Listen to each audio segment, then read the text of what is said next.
वालेकुम।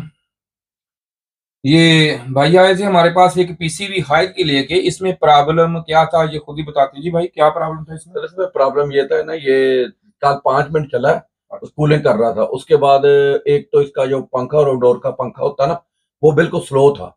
और दूसरे नंबर पे इसको ये प्रॉब्लम था कि ये चलता था 1.5-2 मिनट फिर बंद हो जाता था। आरपीएम नहीं पूरे नहीं, आरपीएम भी पूरी नहीं थी। और ये तो ये हमने किया रिपेयर। अभी आए थे, इनको जरा जल्दी से ये रिपेयर कर दिया है। भावलपुर से आए थे ये भाई, तो इनको कर दिया। भावलपुर से, भावलपुर से ये काम वहां पे है ये। तो ये रिपेयर हमने कर दी है।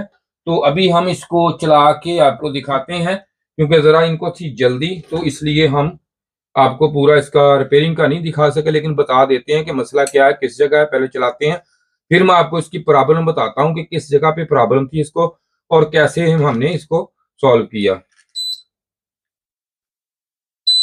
तो ये ऑन कर दिया मैंने। सेट टेम्परेचर इसका 16 है, क्योंकि कैमरे में थोड़ा रेजोल्यूशन ज्यादा है, इसलिए जरा कम नजर आपको आएगा शायद। तो ये देख सकते हैं आप। तो अभी यूं ही ऑन होता है, तो हम देखते हैं, अभी आपको दिखाता हूं मैं। तो ये देखें जी, ऑन हो गई है जी पीसीबी हमारी हायर वाली। तो इसमें लो आरपीएम का मसला था और ट्रिप। थोड़ी देर कंप्रेसर ऑन होता था, ऑफ हो जाता था और एरर भी नहीं आता था।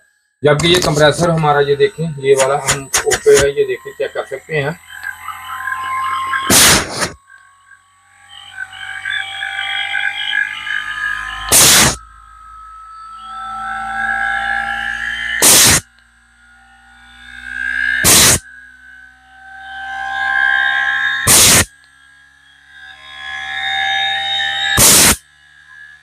ये हाई आरपीएम पे चला गया है, आवाज आपको सुनाई दे रही होगी।